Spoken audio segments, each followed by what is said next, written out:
Minta maaf lah ya.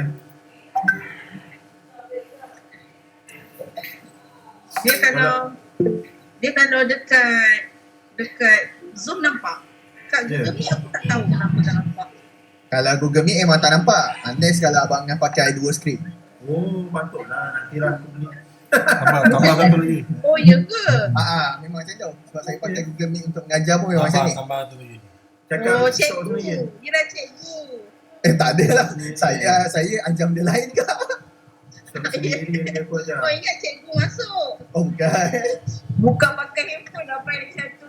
Ha? Buka pakai handphone lagi satu. Boleh juga. Nanti berdengung nanti. Tak. Tak kan? Dia tak macam puasa mana? Ya. Nanti bakar tak Pulau Selangor. Mai datang karpet merah terus.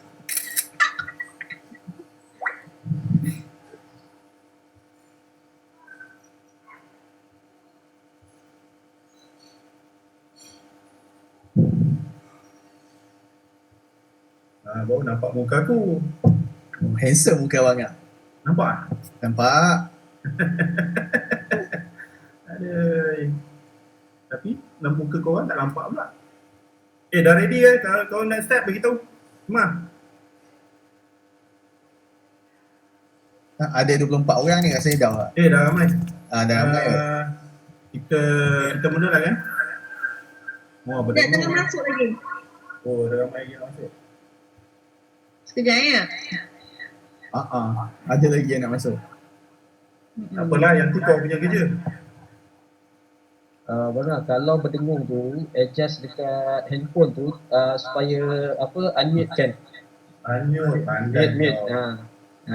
Gitu. Mute yang dekat handphone kan? Maaf lah Tak maaf lah Dah, bukan mute aku left terus. Lagi padu dia left terus.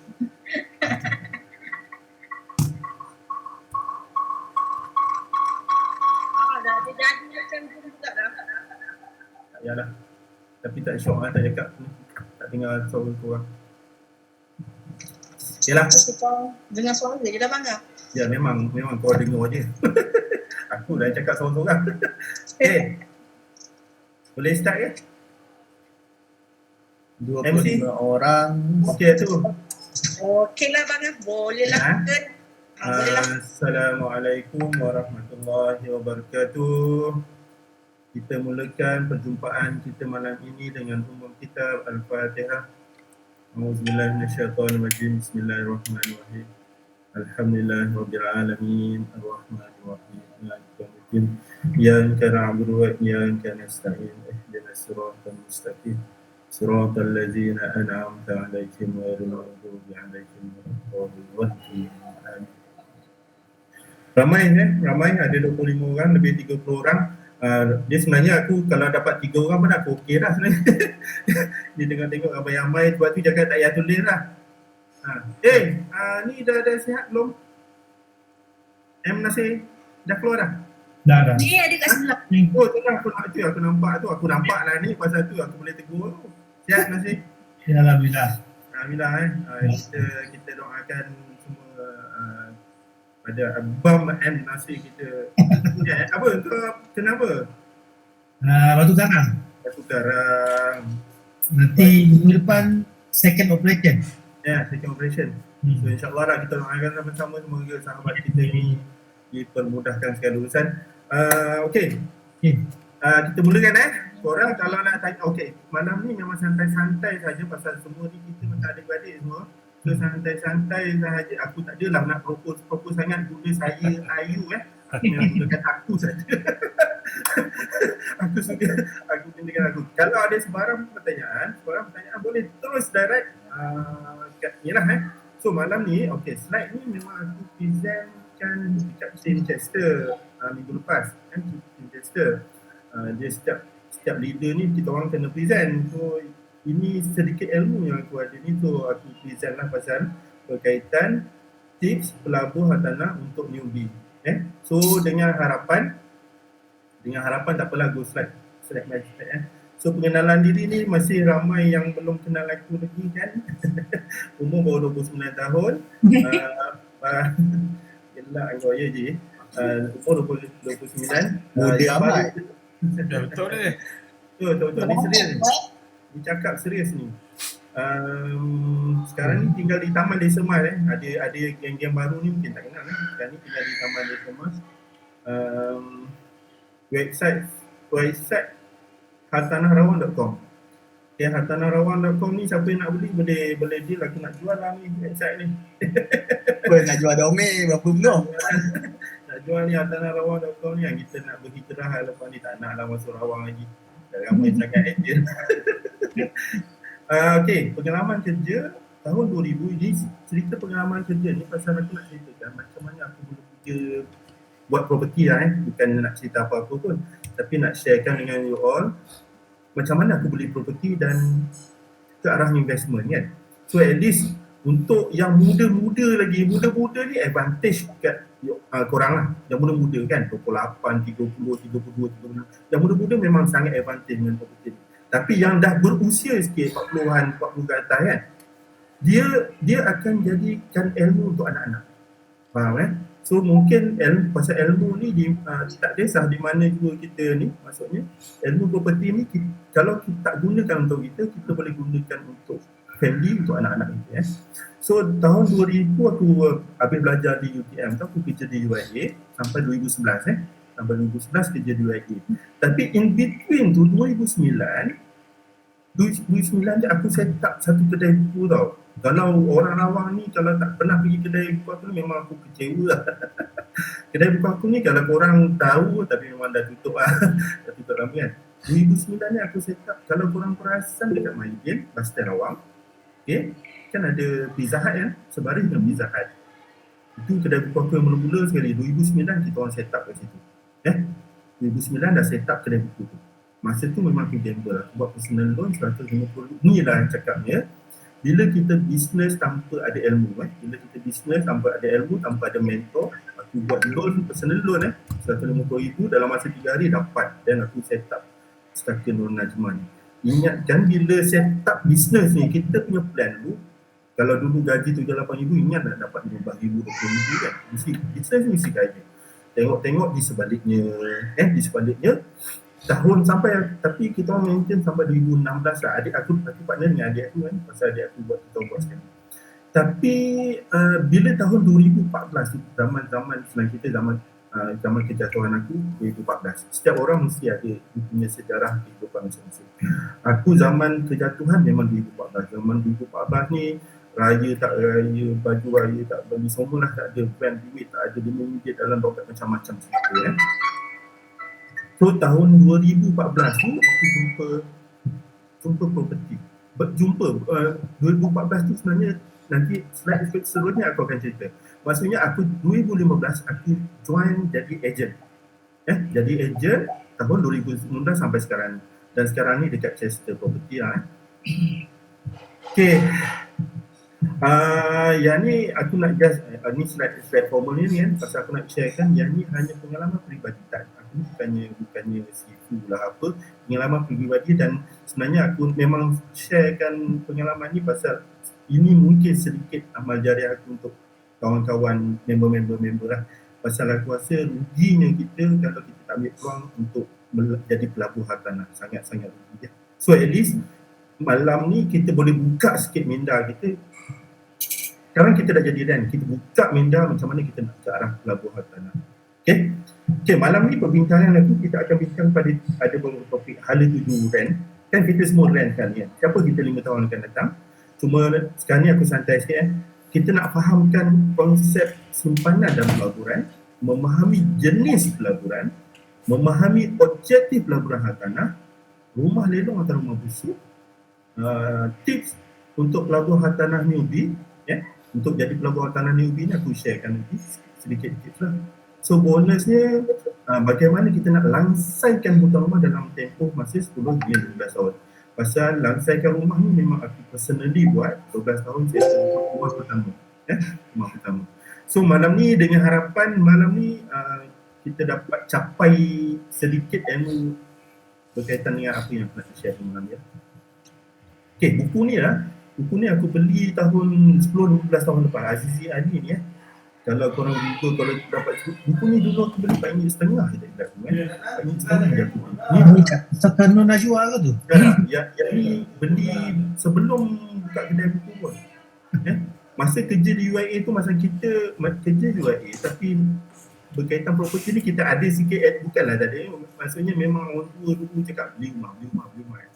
So bila aku baca buku ni dan aku praktis, aku rumah pertama 12 tahun settle. So nanti aku bagi tips dia lah. So kalau tak dapat 12 tahun pun 15 tahun pada aku okey. Tapi kalau kau nak 35 tahun, go ahead, tak ada masalah. Okay, Ren, ke mana kita? Kalau Emma mungkin dah boring lah dengar aku punya ni slide kan. Tapi kau tengok je lah kan. Tak boring ni. Mungkin kalau korang nak share, bagi pendapat pun dipersilakan. Okay, Ren, ke mana kita? Kan, itulah masalah bila tak nampak korang ni, aku tak boleh. Kalau tak aku sebut nama semua orang. Ke mana kita kan? 5 tahun akan datang. 5 tahun akan datang. Setahun depan, tak yang 5 tahun ke mana kita? So persoalan ni kena tanam dalam minda kita, dalam otak kita. Ke mana kita? Kan? Sebaiknya ke arah PA. Ada tim relawan ni yang ambil PA sekarang? Ada tak? Ada tu. Di Acap kan? Ashraf. Siapa lagi yang ambil PA? Ada?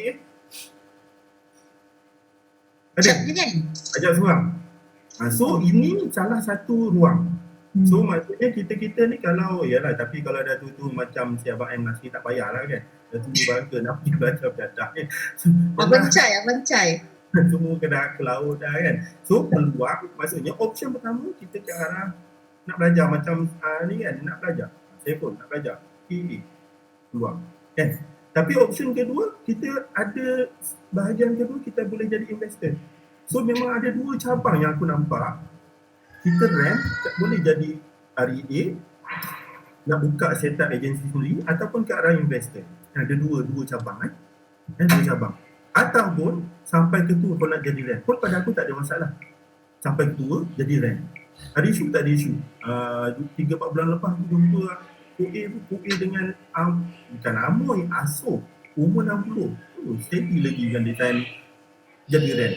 Dan tak ada masalah jadi rent sampai tua. Cuma pada aku mungkin dia rugi sikit lah kan. Dia rugi lah finally.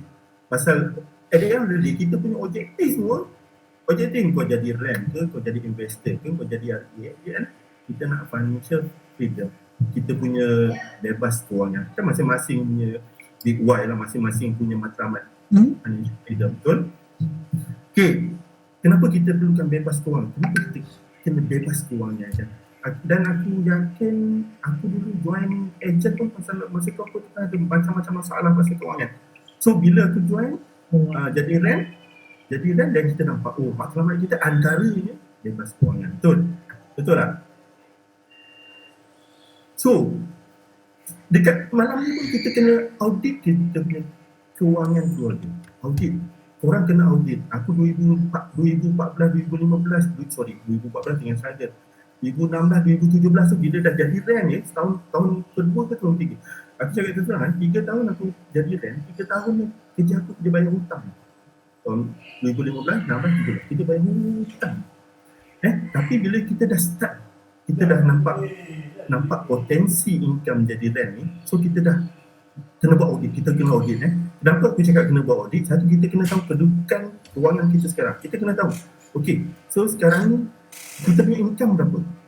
Kita punya cost, expenses bulanan berapa? Tahunan berapa? So, kita punya aset ada berapa? Aset, kita boleh tahu dah. Aset rumah kita, kan Emma ada banyak rumah kan? List kan? Aset ada berapa? Liability berapa komitmen setiap bulan? So, ada balance kan? Hutang, senaraikan. Dulu sebenarnya aku paling takut sekali nak senaraikan hutang. Serius saya cakap, tahun 2015 aku punya komitmen bulan-bulan 8,000 lebih. Wajib bayar. Ini komitmen yang wajib bayar. Makan pun tolak cuti lah. 8,000 korang bayar. Komitmen 8,000. Macam mana tak kiri kanan depan belakang semua torture kan? 8,000. Sekarang tahun 2020 ni, 2021 lah. Aku punya komitmen sekarang ni sebenarnya kita yang wajib bayar hanya 1,000 saja. The rest semua tak payah. Makan-makan semua kita. Maksudnya dalam masa 4-5 tahun ni, walaupun ada orang cakap lamanya kau ambil tempoh masa 4-5 tahun untuk selesaikan hutang, terpulang. Ada orang nak cepat ada orang nak, tapi pada aku 3 tahun tu kalau kita ada target, kita boleh selesaikan hutang slowly. So kena ada list senarai hutang-hutang, kena ada. So malam ni aku jentik sikit korang semua untuk buat benda-benda ni kan. So bila dah ada list tu semua, kita mesti ada matlamat strategi kan. Macam mana nak tambah pendapatan, nak kurangkan perbelanjaan, nak tingkatkan simpanan, dan at the end of the day semua aku yakin dan aku percaya kita nak bebas kewangan satu hari. So malam ni kita kena set matlamat. Siapa kita 5 tahun akan datang kan? Kita adalah frontline yang hartanah kan? Kita beri peluang terbentang luas. Kita jumpa hari-hari viewing, inspection hari-hari kita dengar berkaitan hartanah. So ayo malam ni kita upgrade diri. Saya investoran. Cuba sebut sama-sama. Saya investoran. Sebutlah. Saya investoran. Malu sebut. Malu sebut nak malu. Saya investoran. Saya investoran. Saya pelabur hartanah. Saya investoran. Kau jerit satu rumah kat sini. Saya investoran. Okey, sebab apa? Miza ada sini. Saya investoran. Ada. Miza, kau baru balik. Kau pergi apa coaching yang si Herman. Herman, kau bayar ke betul? Bayar. Bayar berapa tu? Alamak. Tak bagi kau Yang bayar. IQI sponsor kan? Tak ni memang berbayar untuk Pasal aku tengok untuk investor hartanah. kan. So mungkin yang tu dia open kan. Dia open. Berapa tu bayar? Aku nak pergi ni. Aku dapat diskaun masa PKP hari tu. 900. Dia buka 997. 997. Maksudnya 1 tahun 1000 lah, cakap 1000 kan. 1000 kan. Tapi normal price dia 2 something lah. Okay.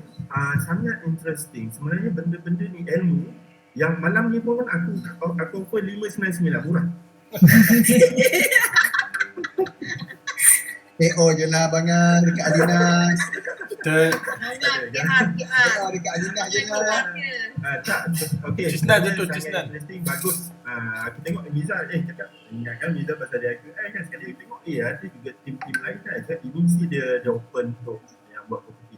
Dan pada aku, ilmu yang kita buat, ilmu yang kita pergi tu, InsyaAllah dia sangat berguna lah, sangat berguna. So nanti boleh lah si Miza pula sharing dekat team kita pula kan, apa tips dia orang lagi banyak ni kan. Ni aku yang sikit-sikit tu boleh lah kan. So investor kan ni, kita nak jadi pelabur hartanah ni, kita kena tahu dua konsep ni. Simpanan apa, pelaburan tu. Aku tak nak go through detail sangat. Simpanan apa, pelaburan apa. Simpanan, wah tu anak siapa tu. Simpanan tu yang kita jangka pendek dan jangka panjang, simpanan. Kan? Dan apa itu pelaburan? Pelaburan tu dia meningkatkan value harta kita. So kita kena faham apa itu simpanan dan apa itu pelaburan. Kita nak jadi investor, mestilah kita tahu apa itu pelaburan, betul? So simpanan, tapi sebelum jadi pelabur, kita kena faham simpanan. Faham apa itu simpanan. Jika simpanan pun susah kita nak buat, jangan harap kau nak jadi pelabur. Simpan pun susah, jangan harap nak jadi pelabur. Simpanan ni basic. So malam ni tak apalah, janganlah risau. Bukan aku nak marah. Aku pun dulu sama macam korang juga kan. 5 tahun lepas pun tengah struggle kan, tak ada simpanan. So mesti kena pasang azam. Mesti ada set target apa yang perlu kita simpan dan kita boleh jadi pelabur. So tindakan kita adalah untuk belajar buat simpanan. Belajar buat simpanan malam ni. At least kita dapat sesuatu lah.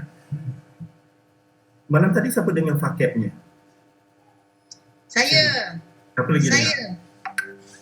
Kau pun sekali Kalau masuk fakta aku follow dari 2016 hari. Ada orang suka, ada orang tak suka. Tapi jangan, aku tak nak ambil quote siapa tu pakai. Tapi aku memang selalu tengok. Aku dalam macam ni lah. Aku punya konsep mungkin ada orang tak bagus suka cara dia kan. Tapi Betul. pada aku, ilmu dia kita boleh guna. Sebab tu Sangat awesome ah, lah. ya, Mana yang baik kita ambil. Oh, mana yang okey tu pasal kita dah bidang property. Ada orang tak suka, ada orang suka. Aku takut ada tim yang tak suka. Aku tak adalah fair mana-mana. Aku bukan PAS, aku bukan AMNO, aku bukan ni. So, cuma malam tadi memang aku dengar sampai pukul 12.30. 12.30. Apa yang dia ajar? Yalah, dia sampai pukul 1, 12.30 aku dah tutup lah. Pasal masa tu dia dah Q&A kan. So, Hakim ajar 4 cara untuk buat saving 100,000 setahun. Betul? Memang betul tak pun? Betul kan? Ya, betul. Kan? So dia ajar macam mana kurangkan perbelanjaan. Ni step pertama dia, cut expenses. Lepas tu tingkatkan sumber pendapatan, hasil income. Hasil income, apa yang aku faham, hasil income adalah jadi rent. Cash flow, macam mana kita nak dapatkan passive income. Cash flow. Cash flow maksudnya dia beli rumah, dia dapat sewa, dapat cover kan. Yang ni pun malam ni aku akan share sikit. Dia ambil cashback tau bunga. Ya, sebenarnya dia orang ni highlight adalah cashback. Tim Fakab ni memang sekarang ni dia tengah all out untuk cashback. Ada pro and cons. Kita, bila kita jadi agent, kita jadi rent, kita dah ada ilmu property, kita dah ada ilmu saving, kita dah ada ilmu property kan, ini kan, investment kan. So, yang mana elok, kalau kau rasa okey, go ahead. Dan aku rasa tak ada masalah pun kalau kita pergi dengan ilmu. So, malam tadi ni dengar So, Syok kan, dia banyak sharing daripada dia punya apa, dia punya klien dia yang dah berjaya lah. Itu normal lah kan, macam mana dia untuk tarik klien kan. Tapi pada aku 4 poin dia ni boleh jadikan poin. Kurangkan perbelanjaan, tingkatkan sumber pendapatan, cash flow, cashback kan, boleh untuk ada saving 100,000 setahun. Korang rasa kalau jadi rent tak payah jadi rent lah. Yang kerja ni, Saya rakam Ashraf. Ha? Tak ada, continue. Senang cerita, kalau kita jadi rent, boleh tak saving 100? Saving tau, ni saving 100,000. Kan? Dia pada aku, kalau kita bekerja lah, aku kerja dulu UIA 11 tahun kan, nak dapat 100,000 setahun apa gila lah, 15 tahun pun tak dapat lagi. Betul? So sebenarnya dengan investment dah ada peluang untuk buat saving. Investment, apa-apa investment tapi investment property ni insyaAllah ada peluang. Macam mana kita nak dapatkan 100,000 setahun. Okay? So tabiat simpanan ni kita kena pupuk. Aku malam ni memang benda ni basic tau, simpanan pelaburan. And simpanan memang kena pupuk. Perlu ada matlamat yang jelas. Kan? Aku boleh share sikit dulu contoh yang baru kahwin kan, bawa anak seorang-dua kan. Macam kita orang dulu, anak yang sulung tu kita ambil takaful, education. Ya, macam tak percaya, selepas 15 tahun kan, tengok bulan 3-4 bulan lepas tu dapat satu surat. Oh, dia dah matang. So dapat dalam 80,000. Di simpanan tau, di simpanan. So, sebenarnya benda ni bila kita ada matlamat, pasal matlamatnya masa tu untuk education kan. So, selepas 15 tahun kita tengok kau dapat 18,000. Terbanyak ni. Kan? Terbanyak. Sebab tu, kena simpan. Kena tanam sifat dan sikap yang menabung dari sekarang. Biar sikit, lama-lama jadi bukit. Minimal, yang ni terpulang lah. Minimal 10 hingga 15 tahun. 10 hingga 20% daripada pendapatan. Kalau ada bagus, saving 6 bulan. Tapi sekarang ni pada aku 6 bulan ni dah worst, tak boleh pakai dah. Saya silap, COVID dah setahun lebih kan. Patutnya kita kena ada saving setahun. Sepatutnya. Ada. Ikut malam tadi punya pool yang dia buat tu. Yang ada 10,000, saving 10,000.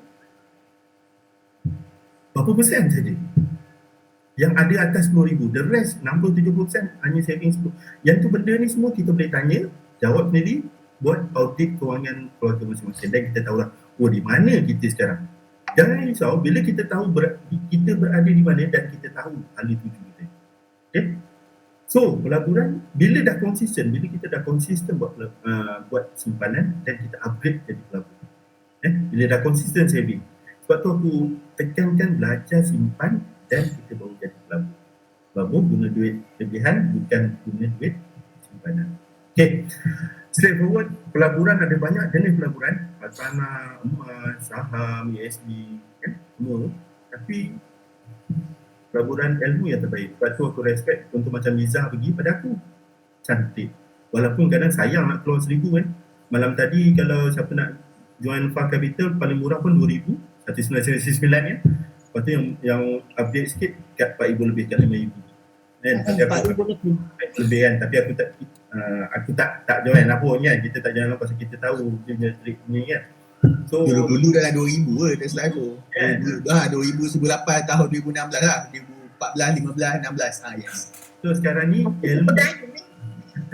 tak apa. Pada aku untuk ilmu okey. Siapa yang sebab tu macam Miza pergi ikut si siapa tu?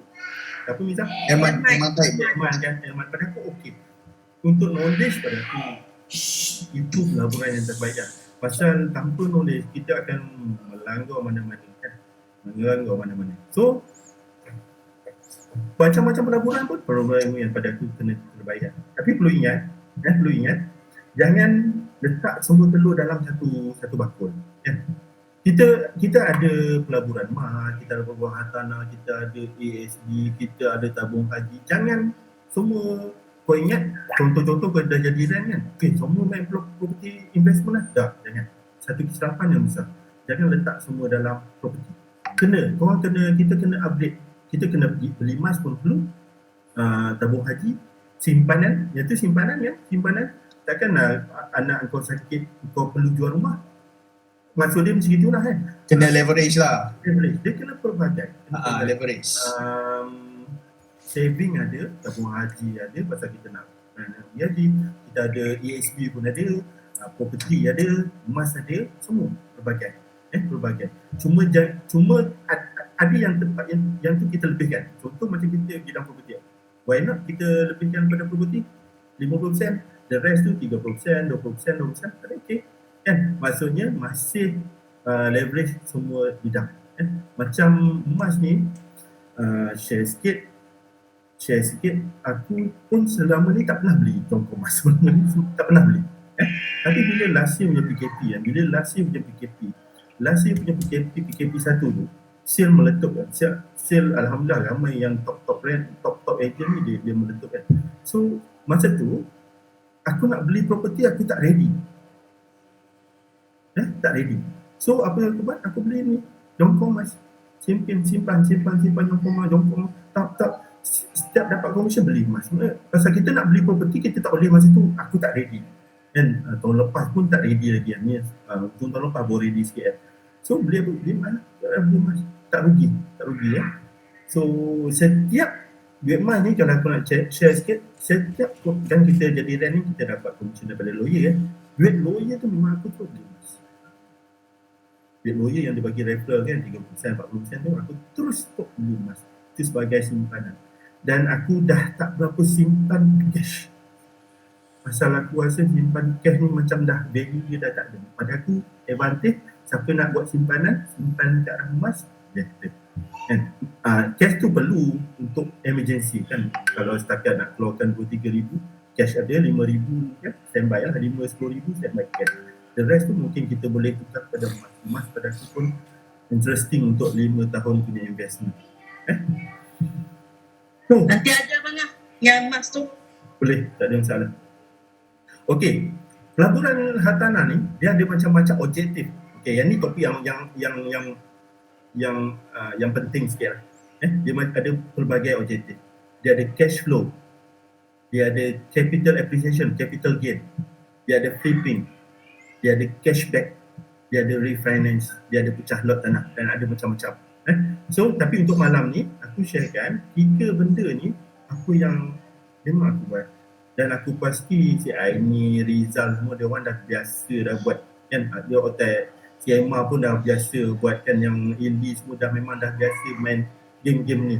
Cuma yang ni berdasarkan sedikit aku punya pengalaman lah. Sedikit aku punya pengalaman. Apa itu cash flow? Semua orang tahu dah apa cash flow. Apa cash flow kan? Maksudnya cash flow ni dia dapat positif cash flow ataupun negatif cash flow. Kita beli rumah dan cash flow ni lebih kepada sewa lah kan. Sewa unit komersial ke apartment ke, kebanyakannya sewa lah. Kalau beli landed untuk cash flow dia jahanam sikit. Contohnya ni aku beli unit di Bas stand awam. Aku beli tahun 2008. Harga masa tu 125,000 saja. Sewa sebulan, aku bayar sebulan 800 lebih dan aku sewakan 1,600. Dekat sini positif cash flow setiap bulan 800. Best tak best? Memang best. Kalau cash flow dapat yang macam ni memang senyum. Kan? Kedai aku dekat, kalau korang tahu aku sewakan dekat bus stand ni, kedai depan Pizza Hut. Depan Pizza Hut, dia kedai kecil je sebenarnya kan. Kedai kecil je. So maksudnya untuk objektif cash flow, ni antara ni. Nak buat sewa. Tapi kalau kita beli landed, kalau korang beli landed di Rawang, nak buat kan ada orang tanya, bang nak beli rumah dekat Rawang nak buat investment, jahanam.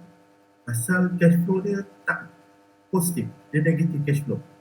Contoh kalau yang viral bulan lepas ke 2 bulan lepas kan, ada seorang doktor beli rumah di Saujana Rawang, dia beli 650,000 ke 700,000 kan, dia punya target cash flow, nak dapatkan cash flow. Tapi bila dia beli 600-700,000, bulan dia kena bayar 3,000, betul? 3,000 lebih. Sewa boleh pergi apa? Sewa landed dekat Rawang boleh pergi apa maksimum? 1,000 maksimum 1,000. So dia kena top up lagi 2,000 setiap bulan. Bayangkan 3 tahun pertama dia tak ada penyewa. 2 tahun pertama tak ada penyewa. Dan ini yang dinamakan bleeding.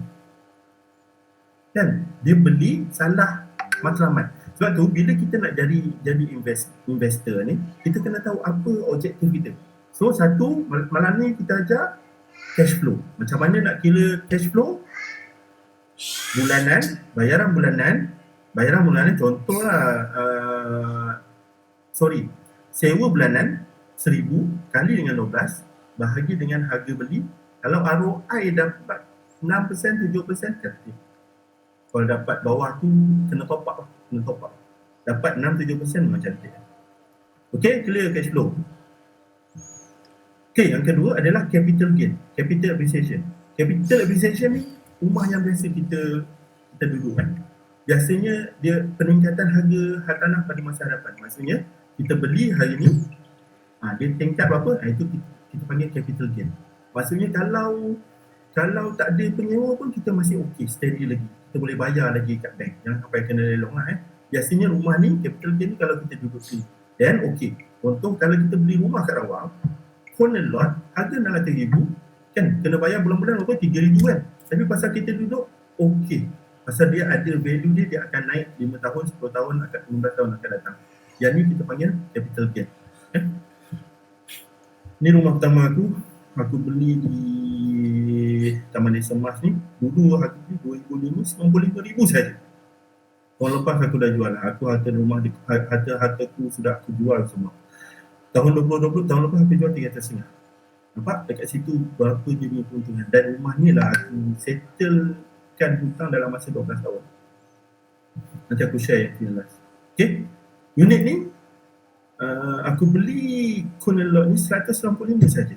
Ini nak cerita capital gain tau. Maksudnya kita beli rumah tu, dia meningkatnya harga pada masa hadapan. So game ni kita kena tahu. Jadi investor, game ni kita kena tahu. Nak main game cash flow ataupun capital gain. So rumah ni aku beli 165. Value sekarang ni corner lot dekat Desa Mas lebih kurang 500-500 kan. Sekarang ni pasal rumah aku buat taskah, so dia bayar setiap bulan dia bayar kan. Bayar bank sebenarnya 800 je. Tapi bila dia sewa 1,000, maksudnya kita masih ada cash flow. Cash flow kita dapat, capital gain kita dapat. Nampak? Tapi kalau kita bisnes ni, contohlah kalau aku dulu bisnes taskah ni, kita orang sewa. Kalau sewa, capital gain tu kita tak dapat. Dan aku sangat bersyukur lah selanjutnya kan. Maksudnya dulu tergerak hati untuk beli rumah ni. Kan? Bayang 165 dan sekarang ni value 500. Cakaplah 500. Kat situ pun dah banyak. Capital gain kat situ pun dah sedap. Tapi kalau sewa, tak apa-apa. Kalau korang sekarang masih menyewa, dia akan rugi kat situ. Yalah capital gain tu lah kita rugi. Kan? Tapi slowly tak ada masalah, sewa tak ada masalah, tapi kena ada matlamat target bila aku nak beli. Okay, unit ni best sikit aku nak share pasal unit ni memang banyak sangat pengalaman aku. Hidup aku susah semua untuk rumah. Tahun 2014. Ni masa ni belum jadi ejen lagi 2014 aku beli rumah ni, sebenarnya aku sewa untuk store buku kedai Istana Najmah. Ni van ni korang tahu aku jual van ni. Aku jual tahun bila aku jual? Dah lah, jual kena top up. Jual tapi kena top up 6,000 lebih 7,000 kena top up kan. Tapi kalau kita beli rumah, kita dapat duit. Tapi kalau beli kenderaan, banyak ni. Beli kenderaan ni kena top up. Van ni aku kena top up. Okay, nak jadi cerita, rumah ni aku beli tahun 2014, zaman kejatuhan. 2014 zaman kejatuhan. Tapi pasal aku ni nampak value rumah, pasal jiran kawan-kawan satu taman jual unit tengah 240. 240,000. Tapi bila owner offer 200,000, aku rasa ni harga murah. 200,000 masa mula-mula dia offer kat aku 200,000. Tapi masa tu kita tengah down, telur. Tapi kita pujuk isteri untuk beli rumah ni. Akhirnya setuju dan kita orang beli unit ni 185,000. Dan sebenarnya jadikan cerita, bila aku beli rumah ni, beli 185 ni, on paper aku dah nampak aku untung kat 60,000. On paper aku nampak aku untung 60,000. Dan tahun 2014 ni lah aku cakap nak main property. Pasal aku dah nampak, baru nampak aku nak jadi ejen. Dan sebenarnya hujung tahun 2014 tu dah start cari dan Januari 2015 lah aku officially jadi ejen. Asbabnya pasal rumah ni lah, pasal rumah ni dulu store buku, dan bila ada isu owner nak jual, aku cakap jadi ejen ni best. Jadi ejen ni sebenarnya best. Okay, nak ceritakan capital gain aku dapat pasal bila aku beli rumah ni, kedai buku pun masa tu dah 2016 kita orang dah tutup. So rumah ni kosong. Bila rumah ni kosong, aku cakap jual lah. So kita orang jual rumah ni tahun 2017, pegang dalam masa 3 tahun je, dapat jual 300,500 lebih kurang. Kita orang dapat untung rumah ni 150,000. 3 tahun 150,000.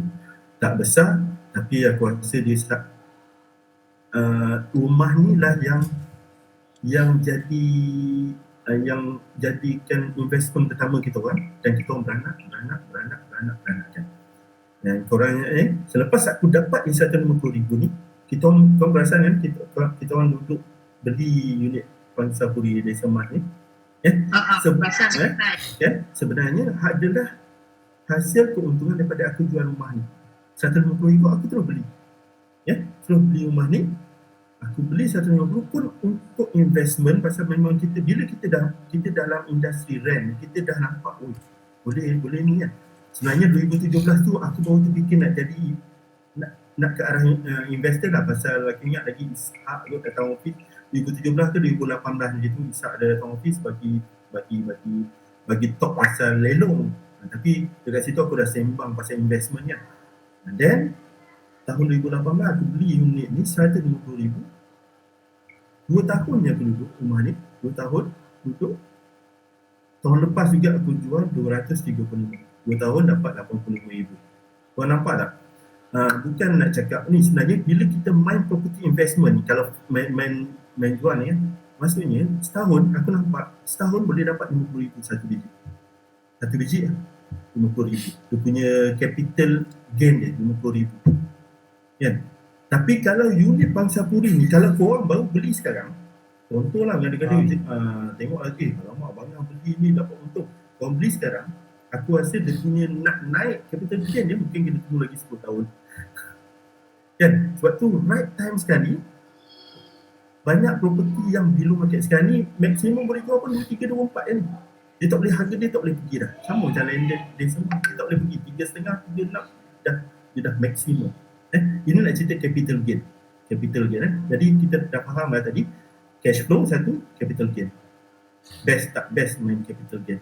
Tapi yang paling best sekali, cash flow kau dapat, capital gain kau dapat dua-dua. Memang sedap ya. Tapi saving. Sebab tu dapat sleeping lebih pada 6 angka abangan ni. Ya, betul. Okey, seterusnya cash flow dah belajar, capital gain dah belajar, flipping. Ni benda ni, 3 benda ni aku rasa kalau korang buat pun, korang buat salah satu dua kan, aku rasa dah okey lah. Flipping ni apa? Maksudnya kita beli below market, kita terus jual. Sama ada rumah lelong, rumah subsale atau rumah dekon. Yang paket fokus adalah rumah dekon lah kan. Macam kita dah rumah lelong, rumah subsale. Unit ni aku beli dekat Bukit Gontong, Anggerik. Rumah tak siap apa lagi pun. Tapi ni contoh rumah yang member aku buat ni. Mungkin Zati ada pernah jual lah, Zati kan. Ni semua sebenarnya aku contact dengan si Harman ni. Rumah Abang Faizal ke? Tak, yang ni bukan rumah aku, yang ni rumah Nordin. Rumah apa rumah Nordin, yang rumah aku ni tak siap lagi. Okay, tapi dia akan semua tahu game flipping semua orang tahu kan. Bukit Gontong ni pada aku memang sepatutnya kita rent awang kena ambil peluang lah. Tak dapat setahun sebiji pun pada aku dah sedap kan. Pasal apa, dia simple je. Rumah busuk ni kan, aku beli memang 200. Ni kita tak ada tapis-tapis kan, ni kita dari hati rumah ni kan. Rumah jual 200, renovate sikit, cakap dah buang dalam 30,000 lebih kan. So boleh jual berapa tadi? 28 lah Zati. Mana lah, rumah ni jual 320 Rumah ni jual 320 dalam masa seminggu kot. Jadi jual baru biji lah kan, rumah-rumah yang investor ni kan. So sebenarnya dia boleh dah pergi 32. Silap aku jual nanti 3.5 ni boleh pergi. So maksudnya tak jelas tu.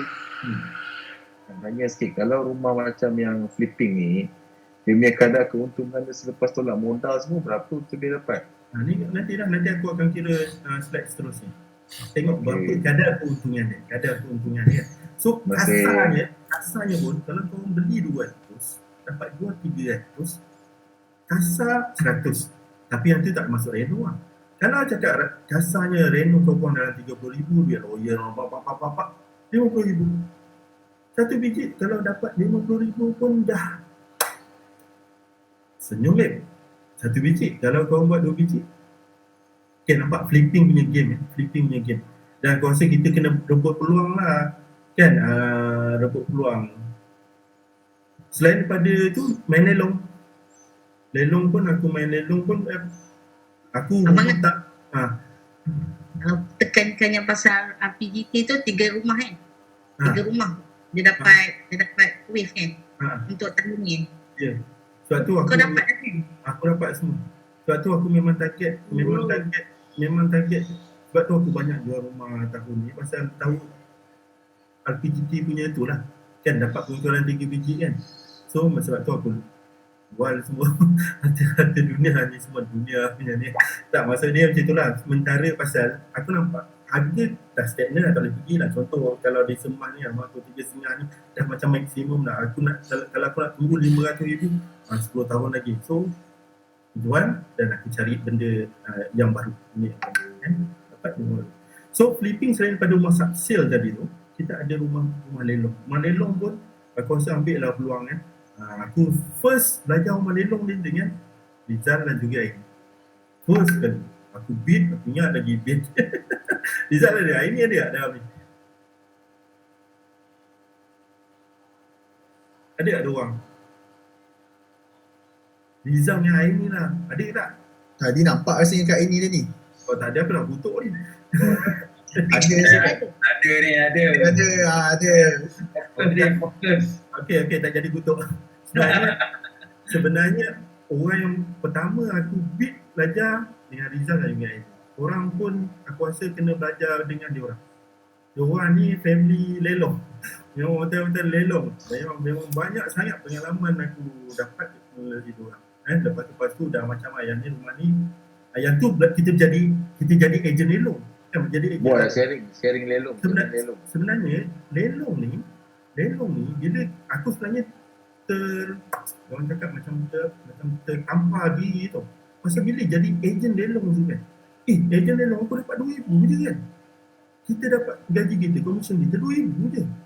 Tapi kita tengok orang yang investor tu kan, Dan aku jual rumah tu, rumah di Tasik Puteri tu, lelong 200,000. Dia jual 300,000. Aku cakap gila, dia untung 100,000. Kita dapat apa? Ejen dapat 2,000. So sebenarnya dari situ aku cakap tak boleh jadi ni. At least kalau kita tak dapat banyak, kita kena sikit lah. Kena dapatkan sikit lah. So slowly aku belajar lelong dan banyaklah coaching ni, tanya si Riza, tanya si Aini yang memang dia orang ni family ni kan. Korang nak tahu pun korang akan tanyalah yang dia memang dah otai kan. Dia berbanyak Ini kena buat coaching lah tu. banyak dia orang ni otai. Aku kena buat coaching nanti kan Kak Aini. So sebenarnya peluang kita jadi RAM, maksudnya peluang kita boleh main lelong untuk investment kan. Beli 200,000, value kita tahu dah. Macam ni guna dekat blok 14. Emma kan ada lesen lelong. Apa? Emma ada lesen lelong kan? Tak, ini bukan cerita yang tukang ketuk tu. Aku tak heran tukang ketuk tu. Sekarang ni kita nak jadi yang tukang ketuk tu lantak dia. Emma tak ada kot. Tak ada belajar. Boleh mohon mana untuk jadi tukang ketuk tu. Yalah, yang tu ada lah. Itu cerita lain lah. Malam ni topik kita nak jadi pelabur. Kita nak jadi investor. Kita nak beli rumah lelong. Kita nak beli rumah busuk. Maksudnya, kan, pasal aku nampak sebenarnya dekat situ kek dia lagi besar. Faham tak? Kek tu lagi besar. Korang jadi ejen. Bukanlah nak cakap tak boleh jadi ejen. Jadi ejen dapat tu lah, aku fikir luar. Aku jadi ejen bidkan orang tu dapat 2,000. 2,000 satu rumah kan. 1% kan, dia dapat 1% kan, dapat 2,000. Investor ni menang, dia jual dan aku tu kan jual tu. Yalah, yang fee tu semua cerita lain lah kan. Maksudnya gross tu dia boleh dapat 100,000. Kalau lah tolak lah duit nak pun dia dapat 60-70,000 per seat net. 1 biji, 2 biji, 3 biji. Dan sebab tu malam ni malam ni aku punya sharing, kita ni RAM ambil peluang untuk jadi pelabur. Ya ini dengan si Rizal lah, habis lah macam. Tapi sebenarnya market takkan habis lah. Kau percaya lah tak percaya, market takkan habis, insyaAllah. Job flipping. Kena raja mendulang. Ya, kan awak. Apa ni, Coach Herman dah ajar tu. Okay, ni tadi Jeb tanya. Jeb tanya, dia ada 2 benda yang ni aku ajar kasar. Yep. Okay. Rumah busuk, apa kos dia yang kena tanggung? Rumah busuk, advantage rumah busuk, dia deposit sama 10%. Cuma subsale ni kita boleh nego dengan owner. Kita boleh bincang. Kalau harga rumah 200,000 dah kena standby. Maksudnya kita nak jadi investor, kena standby cost ni lah. Deposit 10%, tapi kalau subsale boleh kena counting dengan owner ke macam mana kan. Duit lawyer 3-4% ni normal. Renovation cost tu yang kena standby sikit. Dan aku tengok trend sekarang memang renovation ni dia kasih up sikit, kasih idea sikit pasal dia dapat value lebih sikit. Contoh macam Anggrek tadi kan, Anggrek yang rumah Sinodel. Maksudnya kalau dia buat yang biasanya, dia mungkin boleh jual 300,000. Tapi dia kasih cantik sikit, dia boleh jual 320 maksimum. Maksimum boleh. So yang ni cost dia lebih kurang lah. Dalam standby rumah subsale ni sama cost dia dalam 20% cash. Maksudnya bila kita nak jadi investor kan, duit ni kita kena standby sikit. Itu juga nak main rumah lelong. Rumah lelong ni kasar ni lah, deposit dah wajib 10% lah. Kan deposit dah wajib 10%. Agent fee kan, duit agent kita kena bayar 1%, 1-2%. Duit lawyer Abang kan? Rumah lelong ni memang kita kena pakai ejen ke kalau nak pergi bid? Tak perlu. Kalau dah pandai tak perlu pun tak apa. Pergilah sendiri. Dia tak ada wajib. Sekarang bid online je rasa, bid online boleh rasa ni. Dia tak wajibkan guna ejen. Dan sebenarnya ejen lelong ni sebenarnya dia open lah, dia freelancer, dia bukan macam brand, dia tak kisah. Dan lepas tu dia macam wakil dia wakil pembeli. Tak takut wajib sebab Miza pergi sendiri je. Tak, dia tak wajib. Right. Kalau pergi sendiri jimat lah. Sebab tu dulu yang aku bid kan tu, aku bid rumah Rizal kan, aku bid sekali je, lepas tu dia dah kredit, dia dah tak guna dah. Dah rugi aku punya klien tu orang. Dia dah tak guna ejen lah, dia pergi sendiri lah. Pasal dia dah tahu proses kan.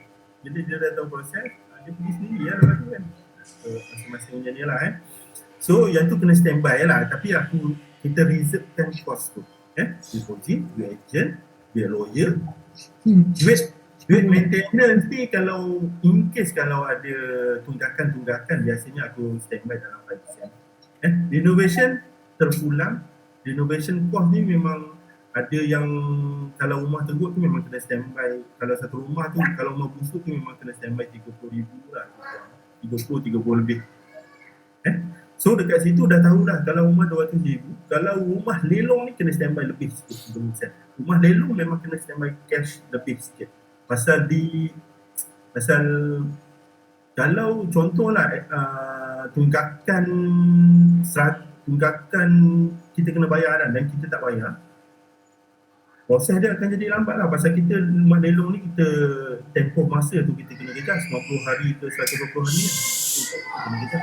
So kalau kita tak bayar, kita tak ada duit, lambat, jahanam. Itu yang kena penalty tu kan. Aku satu rumah pernah aku bidkan di corner lot Sarjana Rawang. Buyer ni kena penalty, bising dia kan. Dia kena penalty 8,000. 8,000 penalty pasal lambat. Dia tempoh. Dia ada tempoh dia kan. So kat situ kena standby kan. Cuma bila dengan pembeli ni kita cakap lah, yelah dia pun dah beli orang, kena standby tu lah. Kena double transfer lah tu, Sarjana Rawang. Jahanam, 8,000, bising lah juga video ni kan. Untuk anggaran dasar dia maksudnya satu Apa yang lelong?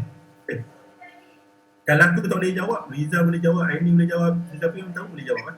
Dia tak. Lelong ni katakanlah orang kata apa, kita masuk loan kan, standby 10%.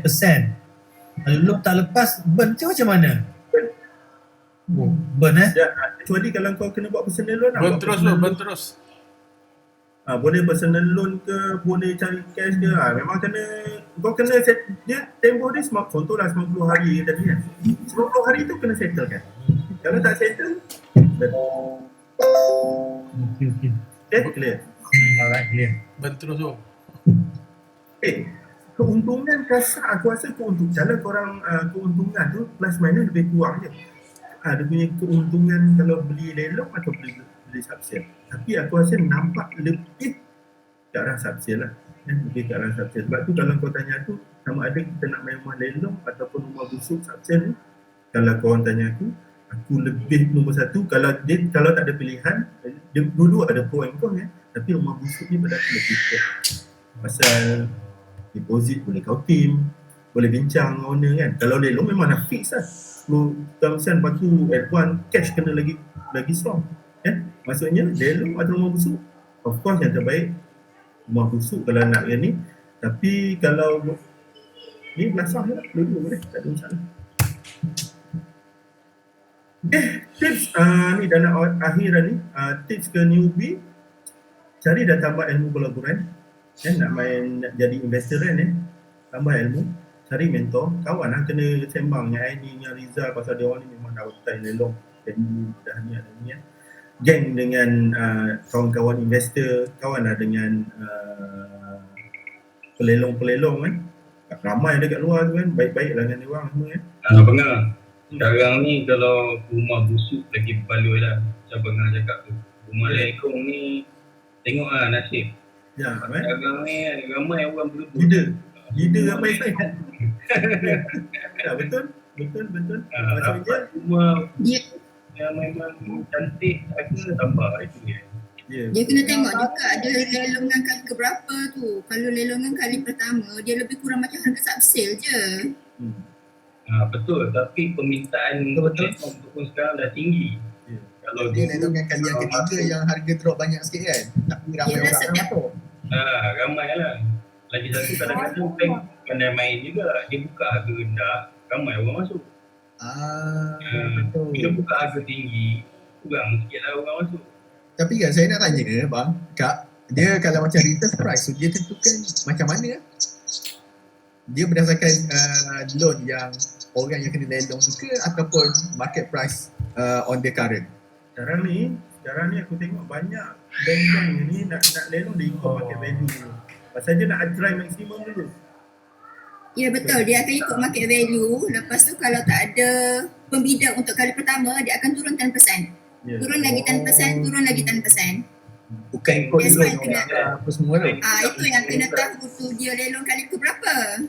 Biasa kalau kali pertama rumah tu kena lelong, memang ikut market value. Okay. So let's say lah loan orang tu ada dalam 400,000 tapi market value 500, so dia akan buka dengan harga 500 lah ya? Yes, macam itu. 400 atau 500 ataupun 480 something macam tu lah. Okay, semaksima yang boleh lah. Yes, nanti kalau Baca cakap tak, dia harga result ni ditentukan oleh apa ni, kalau kita auctioneers kan, dia harga result ni ditentukan oleh pejabat tanah. Harga result bermula dengan berapa, setiap angkat kenaikan dia berapa, dia yang tentukan. Betul tak Abang? Kau pergi kan telefon tu kan? Tapi tak perlu risau lah. Kita investor ni, kita investor, ya, kita nak jadi investor ni kan, pelabuhan tanah. Maksudnya kita kena tahu berapa yang kita boleh beli. Harga berapa yang kita boleh beli. Contoh, Tasik Puteri kan, Tasik Puteri CMD cluster kan. Dia buka harga 300,000. Kau rasa kau nak beli ke tak nak beli? Dia buka pun 300,000. Dia tak boleh beli lagi. Pasal kita tahu market demand dia berapa ni. Tapi kalau dia buka 2, 3 kau nak beli tak nak beli? Yang tu make sense. Dan sebab tu bila kita jadi investor, advantage dia, tak apalah nanti aku cerita sikit-sikit kan. Bila kita jadi investor, kita dah tahu berapa demand dari situ dan berapa market value dari situ. So kalau nak beli lelong, berapa reserve yang kita boleh pergi.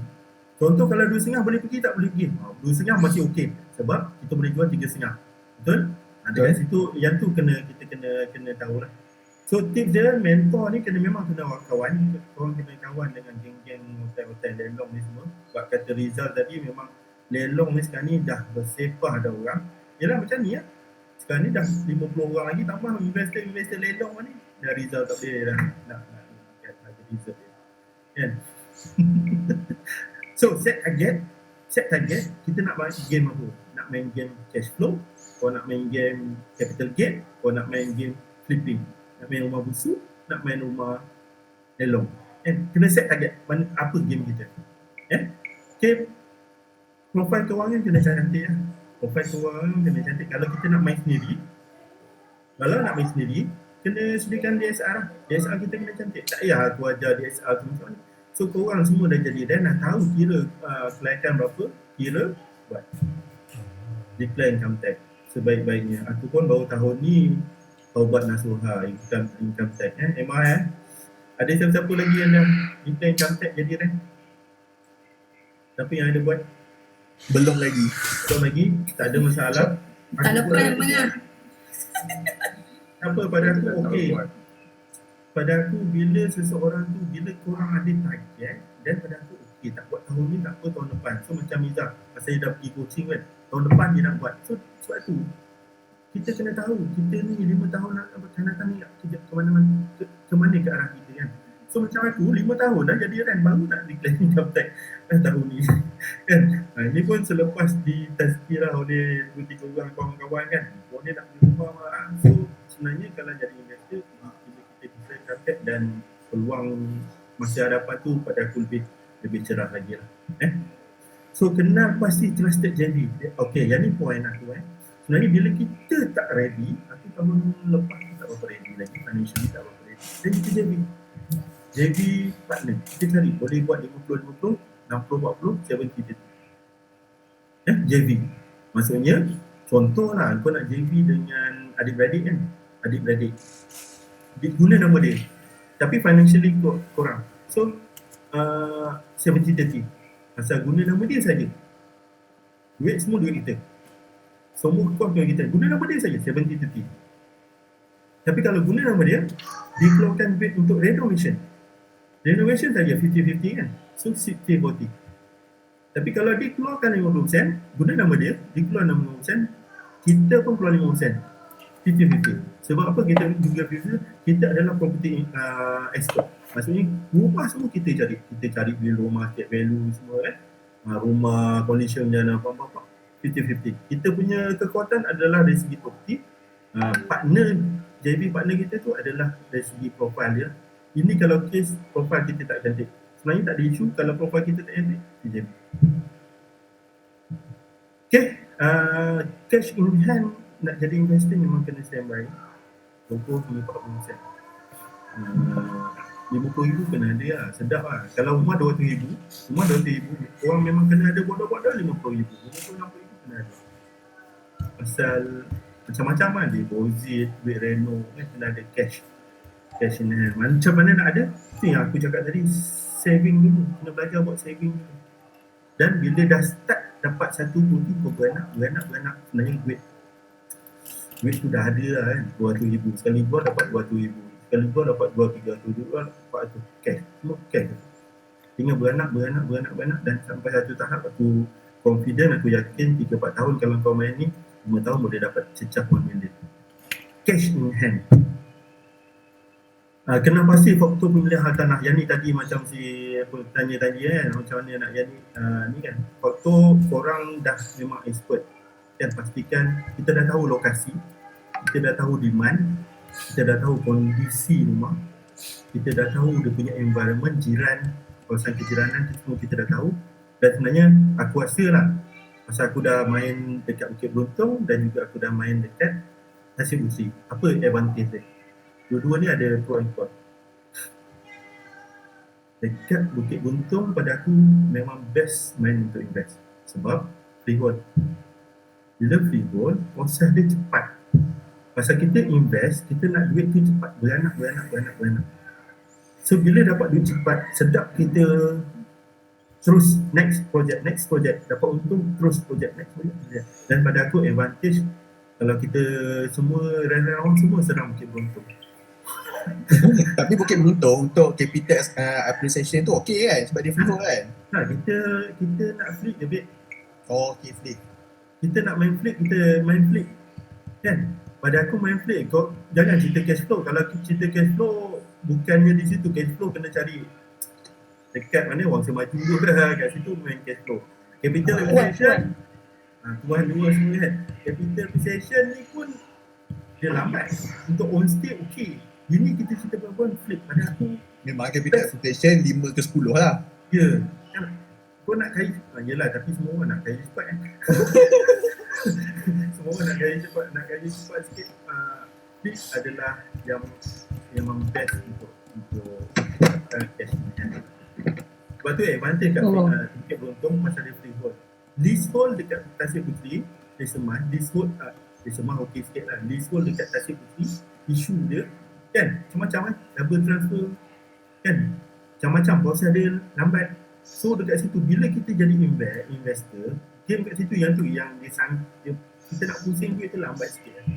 Tapi janganlah memilih, kalau ada peluang dekat Tasik Puteri pun kita boleh lambat. Cuma kalau tanya mana satu yang baik, kalau kita dapat pilihan freehold, dan kita ambil yang freehold lah, pasal kita nak flip, kita nak jual terus kan. Okay? Tapi beruntung sekarang ni kan bukan harga dia mahal juga ke? Sekarang dah naik. Wah, naiknya. Naik. Dapat beli satu je itu. Okay? So Tadi buat sharing lelong tau. Ya. Daripada rumah busuk kepada rumah wangi, aku share sikit anggaran potensi income yang kita boleh, patutnya kita rent, kita boleh anggarkan. So kalau kita jadi normal rent biasanya berapa income itu? RM100,000, RM200,000, RM300,000. Normal rent kita cakap ambil RM200,000. Dapat RM200,000 ni setahun. Tapi tak tahulah kalau si Nas dapat RM500,000 tu dah cerita lain. Average RM200,000. Average RM200,000 jadi rent. Tu korang tak dapat RM200,000. Tak korang lah. So, sampai lagi. So, ini jadi rent. Sebut tinggi, income tax pun tinggi juga Muna. Cakaplah RM100,000, RM200,000 atau RM300,000. Tapi average kita ambil lah RM200,000 kan. Kebanyakan rent boleh dapat RM100,000, RM200,000 kan. So, rent pun kita dapat. So, kalau kita main investor rent, satu biji rumah busuk ke, kau nak main flip rumah lelong ke, kau nak satu biji rumah boleh dapat dalam RM50,000. Kalau bila dapat 2 biji rumah, 3 biji rumah, 4 biji rumah setahun, pada aku 4 biji rumah setahun tu dah sesak lah, tak payah nampak kan. Dapat 2 biji pun pada aku dah okey. Ini yang ambil round figure RM50,000 satu biji. Tapi kalau kau makan seorang boleh dapat RM70,000-80,000, advantage. Okay? So maksudnya income rent kita dapat, income sebagai investor kita dapat. Dan dapat RM200,000. So potensi income kat situ boleh dapat dalam 30 hingga 40 ribu sebulan lah. Okay. Itu sahaja. Yang ni kalau nak dengar kan, aku kita ringkas saja. Macam mana nak lancarkan hutang dalam tempoh 10 hingga 15 tahun. Aku buat 12 tahun. Rumah pertama aku buat. Setiap bulan bayar lebih 100 hingga 200. Setiap tahun bayar ekstra 1 bulan. Setiap 5 tahun kalau ada KSP kan. Ini cerita kalau yang masih bekerja kan. Aku praktis ni pasal aku masih bekerja dulu. Aku keluarkan duit KSP 20,000. Bayar prinsipal. Dan aku settlekan dalam masa 12 tahun. Sepatutnya 25 tahun dapat settle 12 tahun. Dulu 25 tahun je rumah, sekarang ni rumah pun dah 35 tahun. So kalau korang dapat settlekan rumah tu dalam masa 20 tahun pun pada aku sangat-sangat best. Tak payah sampai 35 tahun lah. Pasal apa kena settlekan satu rumah settle habis? Kenapa? Sebenarnya ada orang cakap rugi settle rumah ni pasal dia apa kan, ada insurans, ada takaful semua kan. Aku punya point kat sini, contohlah macam rumah yang aku habis bayar ni, kalau aku tak habis bayar, cakaplah hutang ada lagi 50,000 kan, kalau aku jual 300 aku hanya dapat cash dan 300,000. So tapi kalau kita dah habis bayar, bila aku jual aku dapat solid 350,000. Ni antara banting kan. Dan lepas tu tak pening kembali lah. Maksudnya sebenarnya hidup kita ni, kalau kita dah tak ada hutang, sebenarnya kita komitmen kurang lah. Bukan tak ada hutang, komitmen kurang, hidup kita akan tenang. So hidup kita, pilihan kita pilih apa yang kita suka. Barulah hidup kita. Saya investor dan sekian. Assalamualaikum warahmatullahi wabarakatuh. Baik Abang. Baik. Salam, terima kasih Bang Ang. Lain kali buat lagi yang lain pula. Soalan. Q&A boleh tak? Q&A. Boleh. Q&A. Bang Ang nak tanya Bang Ang. Okay. Siapa tu? Siapa? Aku nama muka tak nampak. Naim. Oh, cikgu. Bang nak tanya sebab saya tengok abang kan rumah sampai 7 jual beli. Jadi jualan abang beli jujur sikit tu. Orang lain 20. ya, dah lah, cuma kita nak kata starting tu kan. Kalau buat tu dia buat loan ke macam mana tu bang? Untuk rumah-rumah semua tu. Rumah pertama pasal korang advantage lah. Macam korang tu cikgu rumah boleh beli kan. So beli lah. Boleh gunakan korang punya kelebihan tu. Beli rumah gunakan korang punya kelayakan DSR. Okay, sebab tu kena faham game investment tadi. Sama ada kau nak tengok cash flow game, kau nak tengok game capital gain, ataupun kau nak tengok game flipping, rumah lelong atau rumah busuk. Aku rasa bukanlah nak cakap nak kaya sebab sebenarnya nak kaya sikit kena main flipping, rumah busuk, lelong. Saya minat dengan flipping tu. Kau boleh main flipping. Itulah cuma nak tanya untuk buat tu untuk loan lah. So kalau kita buat loan kan selalu kan contoh 20 tahun 30 tahun kan. Kita nak bayar balik tu akan dapat margin dia tu macam mana? Sebab tu kita beli rumah untuk flip, make sure 30-40% sama macam lelong. Beli rumah lelong, make sure 30-40% below market. Dan kita tahu contoh Bukit Beruntung kan. Bukit Beruntung kita tahulah anggrek double story dia boleh jual dalam 300-320. Tapi kalau korang beli rumah subsale 280 jahanam. Sepatutnya macam aku dapat offer rumah 200,000 lebih. 200,000 kan. So bila dapat jual pun 300, kat situ gross boleh kita dapat 100,000. Sebab tu kita kena tahu demand dia berapa boleh jual.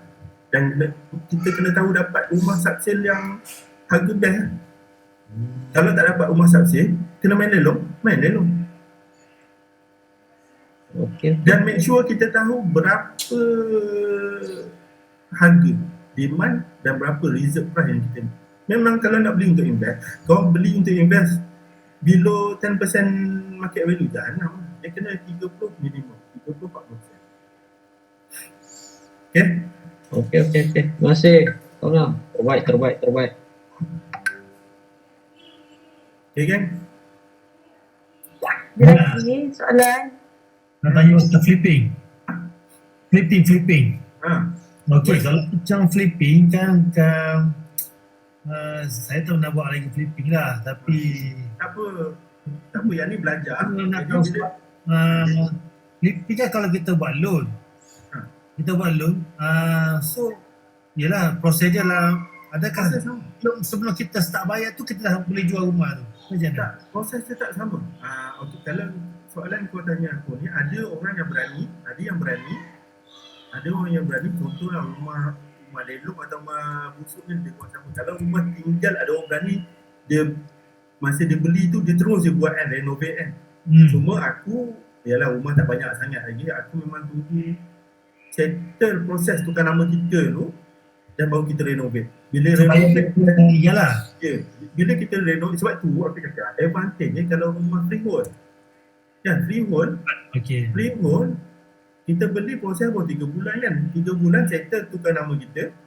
Kita settle tukar nama kita, owner lama dah dapat duit je, kita renovate, cakap dah ambil 2 bulan.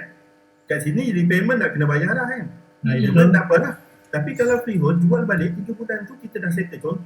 Biasa kalau rumah dah cantik tu, cakap lah 2 bulan kau tanyalah, Jati banyak dah jual geng-geng investor kan. Aku pun sebelum awal bulan tu aku jual semi-big cluster. Blok 6 tu 420. Jual semi-big yang dia beli lelong 200.5. Aku jual 420. Dia nak baca 20 kan. Value tu tak tahulah. Harap-harap boleh. Dapat value lah. Boleh lah. Dia cakap pasal rumah dah cantik kan. Boleh lah. Tekan sikit lah kan. Challenging kat situ je lah value dia. Tapi insyaAllah boleh dapat pasal rumah dah okay. So maksudnya proses jual beli sama macam subsale yang kita buat ni. Cuma kalau freehold nanti cepat dah dapat duit dan kita Faham. Try set target tahun ni premat 1 biji untuk flip ke. Kalau apa ni profile tak cantik, profile belum steady lagi, susun dulu. Lepas tu malam ni aku ajar, bukan aku nak terus buat, susun dulu financial kan, yang tips tadi kan. Profile kita dia asal okey. Kalau tak, kena JV, kita nak JV dengan partner, dengan adik-beradik kan. Adik-beradik kita, contohlah profile dia okey, kita ada property punya knowledge, adik akak kita ada slip gaji dia okey, JV dengan dia, contoh lah 50-50%. Kalau untung RM50,000 bagi 25. Macam tu lah. Okay. Lain soalan? Honestly, Abang Nah ada JV juga Lelong tu aku JV. Lelong tu aku JV dengan member sekolah. Kau bagi 50-50 Bang Nah 50-40. Pasal sempit semua aku keluar. Pasal JV tu nak tanya sikit. Boleh. JV tu maksudnya selepas tolak semua kos, bayar bulanan, kos. Ya, bagi keuntungan lah. Yang masuk aktiviti keuntungan. Contohlah untung dah tolak semua kos, kan, dah tolak duit lawyer, dah tolak duit agent kan, dah tolak semua, untung cakap lah RM60,000. So RM60,000 tu bagilah 60, 40, 30, 30 tu pula. Dan pastikan kalau kita JV tu kita pegang lawyer lah. Tapi biasa JV ni aku advance kan yang trust, yang kita dah, yang kenal lah, adik-beradik, okey, kawan pun kawan yang very close lah. Macam ni memang member UTM aku kan. Dia datang serah diri, Zal, aku nak Zal serah diri lah. Cakap, oh kau serah diri right time, aku pun macam tu, financially pun tengah steady. So yang masuk lelong. So dengan aku kau trust je Boleh, trust. Alhamdulillah. Okay. Right? Jai, masih Okay, lain soalan? 10-20 dah, terlebih masih ada. Apa tu kari kambing bila? Kari kambing. Tunggu lepas PKP ya. Dia mari. Abang Aku ngidam Malaysia tadi. Abang Long BBB bila nak buat sharing pasal pelong. Ramai nak tahu pasal lelong ni. Minggu depan. Tadi Abang Ngah dah bagi tahu dah tu, dah cukup dah tu. Belum lagi. Ramai nak tahu cara nak masuk tu. Nak cakap tak reti dah Imam. Boleh tu bang, boleh tu. Sembang dia. Kes man, kes. Lain kali lah kot, next time. Tapi Minggu depan memang juga Tak payah buat slide lah, kau sembang je. Okay, soalan? Tak ada? Tak ada. Tak ada, itu sahaja perkongsian aku malam ni. InsyaAllah semoga ianya memberi sedikit manfaat kepada semua tim kita ni, Relawan dan aku punya tim anak buah juga ada sekali ni. So harap-harap kita jumpa lagi dan apa ni, aku sebenarnya insyaAllah kalau tak ada masalah tahun depan pindah dah ni ya. So korang boleh conquer Rawang. Aku declare Rawang. Pindah mana? Bangga pindah mana Bangga? Balik Melaka selatan. tu. Balik selatan. Bukit Jelutong kan? Bukit Jelutong. Doa lah. Aku dari jauh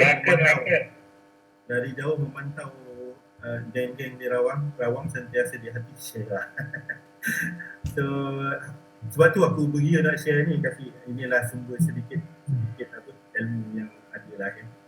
So itu saja. Sekian. Assalamualaikum warahmatullahi wabarakatuh. Assalam. Thank you Terima banyak. kasih Bangga. Bangga. Thank you Bangga. Terima kasih Bangga. Nanti belanja Alinas. Kari Thank kambing. you Bangga. Thank you Bangga DSM. Thank you Bangga. Thank you. Mantap, Thank you mantap. DSM. Kita jumpa lagi. Nanti Kak Miza pula buat sharing. Sharing apa? Bangga dah cakap semua dah. Miza, Baik. share sikit. Yang pasal Apa dia? Erman tu. Erman sebab Erman ni pelabur je Kak. Share sikit. Masa Apa yang best? kelas sama lah. Sebelum nak jadi pelabur hartanah, kena kukuhkan kewangan, profil kewangan kita. Lepas tu dia ajar juga bagaimana nak struktur hutang macam Bangga ajar tadi kan. Lepas tu asas hartanah, barulah pelaburan hartanah. Sama lah. Sama. Habis bayar lah 599. Aku 599 je. Abang Ngah, KR je. Habis cerita. Kau lagi. Ilmu ni kalau boleh tuntut pada aku tak rugi. Bayar pada aku tak ada masalah ilmu. Tapi yang penting Miza and the gang praktis terus lah. Aku pun sebenarnya aku belajar dulu dengan Rizal, dengan Aini kan. Macam mana lelong dia ajar di lelong ni.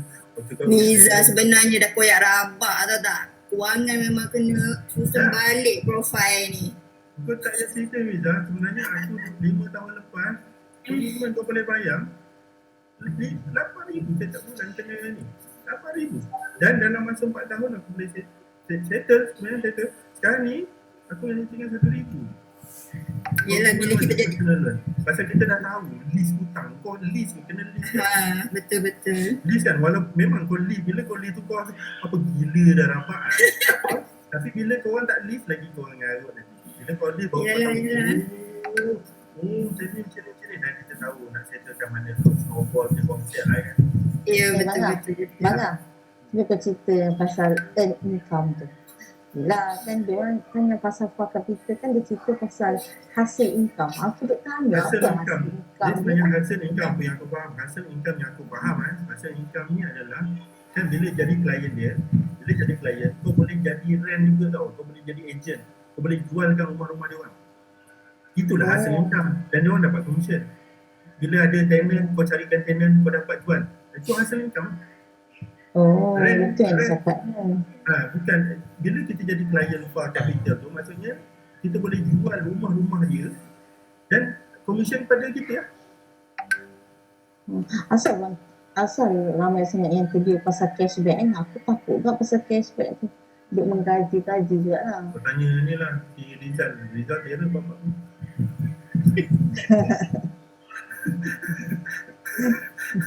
Ini tahu bapak kau ni cashback aku tak pernah buat cashback. Apa ni markup pun tak pernah buat. Tapi kan yang aku dengar lah kan daripada budak dia kata sini rumah tu contoh macam tuan kan kalau 430 kan, maknanya dia kalau dia beli banyak dia dapat dalam 300 dia untung kat situ 1.5. Ya betul. Jadi kat situ dia buat maksimum loan 1.5 tu yang dia dapat cashback tu kan. Dan cashback tu lah dia akan bayarkan hutang. Contoh macam Izzah cakap dia ada hutang 80,000 kan, dapat 50,000 kan. So cashback tu dapat, cashback tu kau terus je bayar hutang tu. Jadi hutang kau personal loan semua dah tak ada dah. Disettlekan. Dah habis dah. Tapi kau masih menanggung hutang tu. Yang aku risau sikit, cuma bila contohlah pasal dia cash flow kan. Bila tak ada penyewa, jahanam. Dekat situ je lah dia kerisauan risiko dia sikit lah. Tapi kau dah dapat cash. 6 bulan tak ada orang sewa pun kau masih steady untuk bayar monthly tu kan. Betul. Lepas tu dia cashback tu dia highlight RM100,000. Tapi kena berani lah. Kena take risk. Dia ada yalah high income high risk kan, macam-macam lah kan. Gitu. High risk, high return. High return tu kan. Dah, tak kerti-kerti nak keluar dah keluar. Alam. Nak sembang. Tapi tak tahu kalau tak duduk kawan pitiam kan. Sembang dah. Tahu tak apa Angah. Ni tak keluar rumah ni. Ni boleh tak sembang? Macam mana sel bulan PKP ni? Okey tak?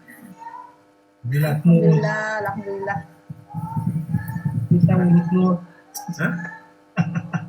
Abang Angah. Macam mana? Kau okey Abang Angah? Dapat seketul dia ni. Awal bulan, 1 hari bulan. Ini dah 25 berapa bulan ni? 20 hari bulan. 21 hari bulan. Jahanam. Tapi jangan risau lah. Jangan stres lah pada aku. Jangan stres. Enjoy je lah. Kalau korang stres lagi. Tapi kan, aku ada masalah satu. Kau memang macam-macam masalah. Masalahnya saving. Aku macam mana saving? Saving, dia memang aku kalau kau nak share tip aku sekarang ni, aku kalau dapat duit lawyer, memang terus aku memang beli emas kan. Memang aku beli public gold kan, pasal aku sekarang ni dah tak percaya simpan dekat bank. Bukanlah maksud dia macam tu. Biasa bila kau simpan dekat bank, kau dia hari-hari kau keluar kan. Hari-hari kau tak ada duit kau keluar, tak ada duit kau keluar. Tapi bila aku simpan emas, aku ada duit, aku beli emas kan. Tapi janganlah semua kau masuk emas kan. Bila aku ada emas kan. Dia tak diam daripada bulan 7 tu aku dah 100 lebih lah. Kan bila kita simpan duit kat public gold apa kan. Ada public gold. Duit tak ada. Kau tak ada duit, aku pergi lah. Aku sekarang ni muka aku tak malu dah pergi lah. Tak, aku nak tanya kalau apa bezanya kalau kau simpan dengan jopong emas tu ataupun dengan emas betul? Untuk investment, kalau kau sekarang kita investment jopong. Kalau kau beli emas rantai tu dia pasal dia ada susut nilai dia tinggi kan dia orang kita. So kalau untuk investment, spread dia tinggi. Untuk investment memang kau kena beli jopong emas, bukannya beli yang rantai emas tu lah. Salah lah pemahaman aku sebab orang kata jangkau mana tak ada nilai. Aku pergi dengar macam tu. Jangkau mana untuk invest? Nanti dekat KR lah KR. After MCO. Okay. Alright. Dah. Rizal. Tak ada screenshot, ada gambar. Terima kasih. Abang Rizal, minggu depan Semua dah mana ya? InsyaAllah Imam. Okay. Juga banyak pakcik. Siapa tu?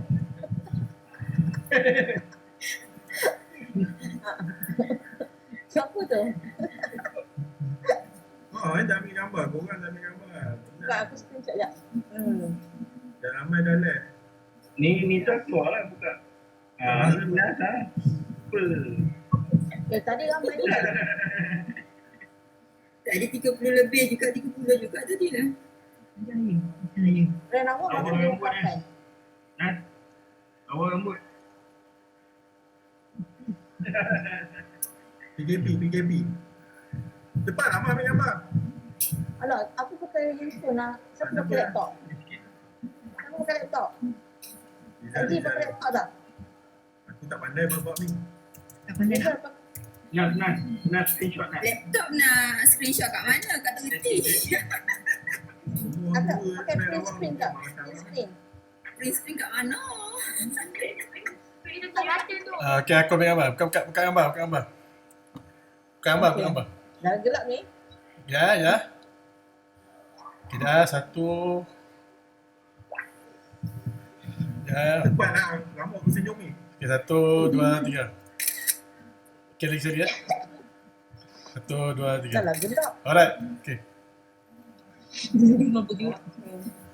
Mana lupa Salah ni? gelap. Anak tidur. Okey. Okey. Dah. Anak tidur. Anak tidur. Bye. Bye. Assalamualaikum.